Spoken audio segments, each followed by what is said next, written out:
while at the same time bringing the Fulanis in one fold and try to arrest their traditional practice of moving from one place to the other.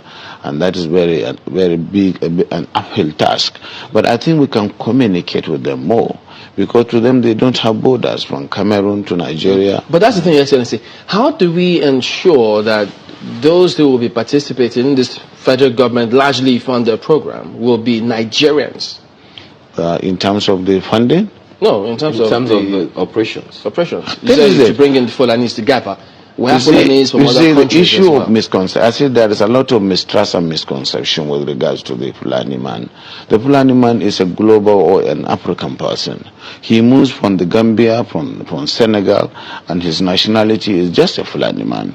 And as a person, I may have my relations in the Cameroon.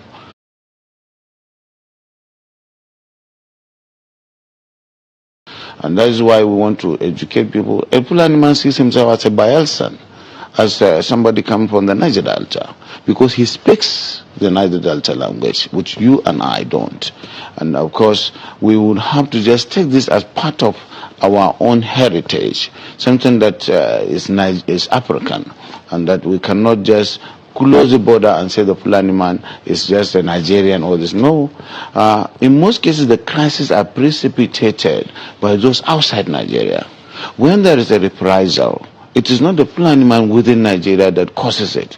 It is that culture of getting revenge, which is embedded in the tradition of the Fulani man, that attracts reprisal from all over the world. If I understand it, does that mean that those Fulani men who are maybe domiciled in other countries, who move around, they can come into the country and this plan will accommodate them as well? Yes, that's what we want to do.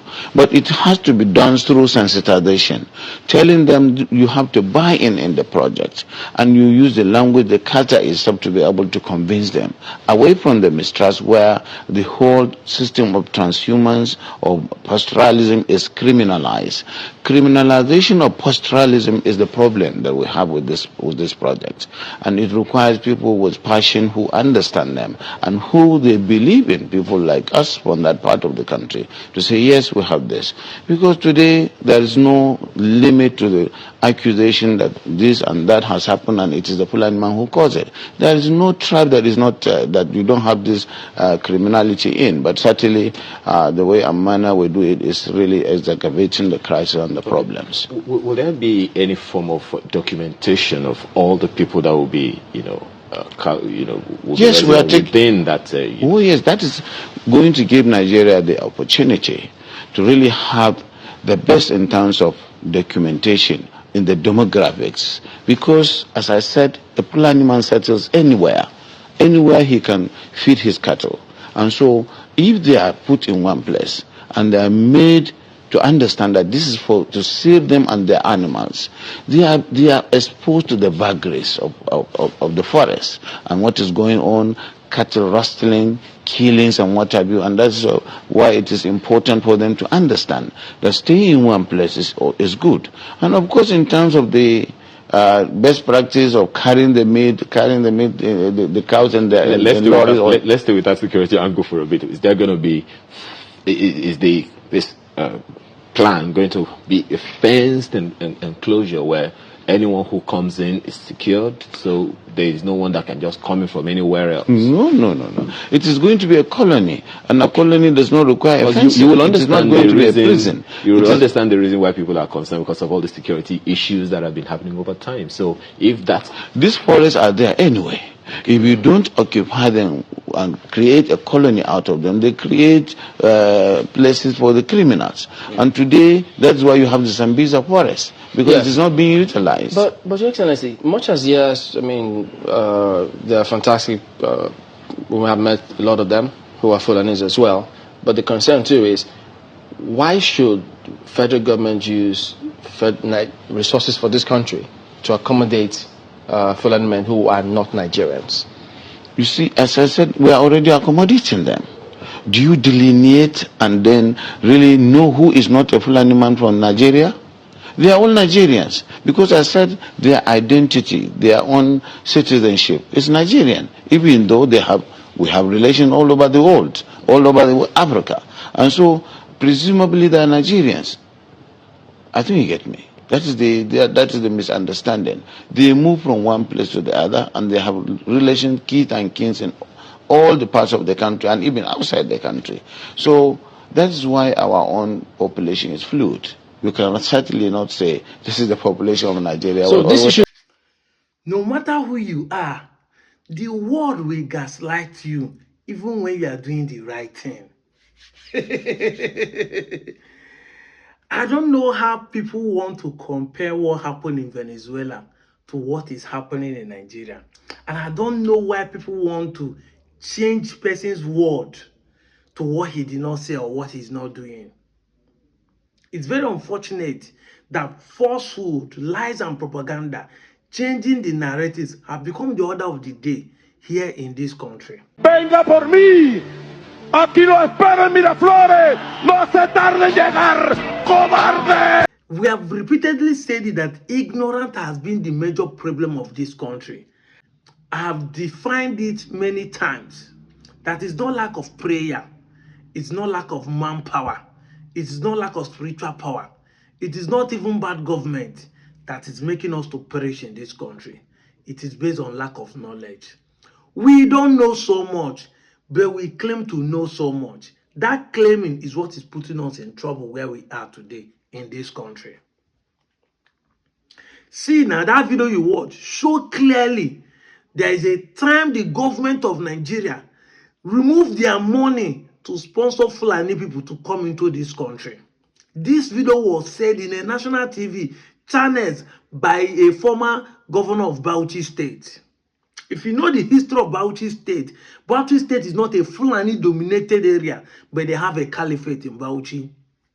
Yes, Bauchi is not a Fulani dominated state. In fact, Fulani is a minority in Bauchi, but have been able to capture power, install their caliphate there, and then using their power to bring their brothers and take over the whole places. And they're now extending it to Jos, extending it to Nasarawa, extending it to Benue, extending it to all the neighboring states. This is what we are talking about. And I can tell you that Nigerians don't know about this truth. There is a time the government used their hand to bring all the Fulanis from every country to come and settle here. And they are telling you as if they are doing us a favor. Now, the thing has escalated because you cannot come into and settle people in other people's ancestral land. Now, for them to take over the ancestral land, they turn it to violence. And this governor is trying to defend it. Now, they are now using the opportunity to carry out their agenda, taking over people's land, killing, because most of these places are Christian dominated. Like I told you, Bauchi is not a Muslim and Fulani dominated region. So for Fulani to settle in those people's land, either by force or by negotiation. But of course, in Nigeria, they don't negotiate. They want to take it by force. Now, somebody now said, I want to eliminate this terrorist group that are terrorizing people. Now, you want to compare with what happened in Venezuela. The Venezuela government has 6 years as one tenure. The presidency must rule 6 years, and they have to go to second tenure, rule another 6 years, making it 12 years. This man, Carlos, has finished his own 12 years and still extend to third year. Besides that he's a drug lord, he became a dictator. And that is why the American government are removing him in power.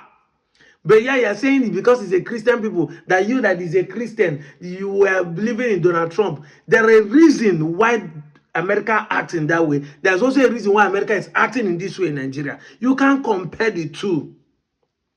You are here protesting in Nigeria for Venezuela. Meanwhile, the Venezuela people are happy. Look at the video. They are happy, celebrating of what happened.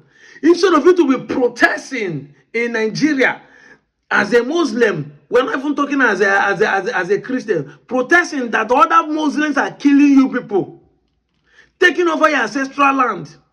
The Hausas that are Muslim and Christians have been dominated by Fulanis, ruled, captured in the name of faith.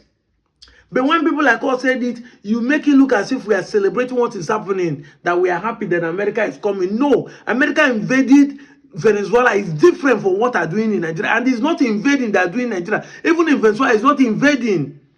But all of you will come and say, Nigeria is a sovereign state. Even what they did in Venezuela, they're not supposed to do it. But Nigeria went from here to kidnap Mazi Nnamdi Kanu in Kenya.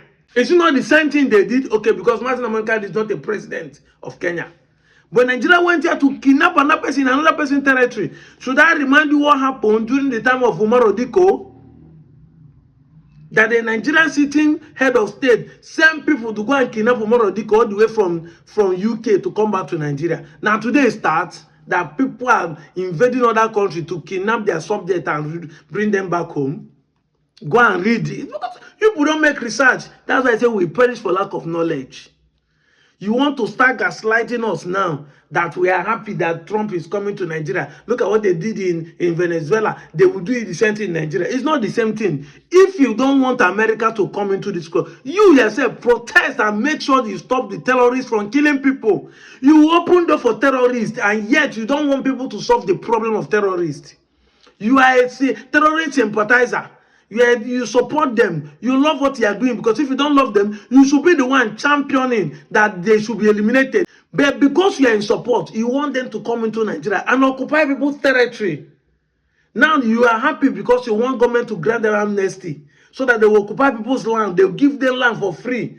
And then the opportunity to have more population to Islamatize those people, because that's what people are associated doing in Bauchi that this man is representing. And you don't want people like us to talk. Look at it now. Venezuela people are happy because they know what they are going through. They know what they are going through.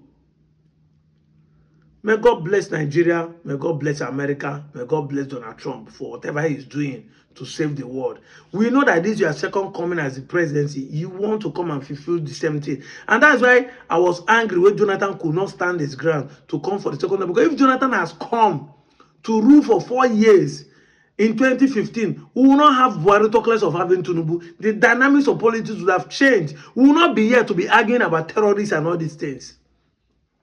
Once a man has intention to go for second tenure, once he's a good man, he has so many things he wants to implement. Thank God that Donald Trump fight his way to come back again so that he can be able to flush out all this menace. The man is a drug lord and a dictator. But yeah, you're shouting it's because of crude oil in Venezuela. When Venezuela oil was discovered, it wasn't not America that built Venezuela oil company, borrowed them money to build it from scratch to finish. Because you don't know this. 21st century children will just see a news and run with it because we are built and filled with hate. You don't sit down to make inquiry to understand the politics of the day. I'm out of here, John.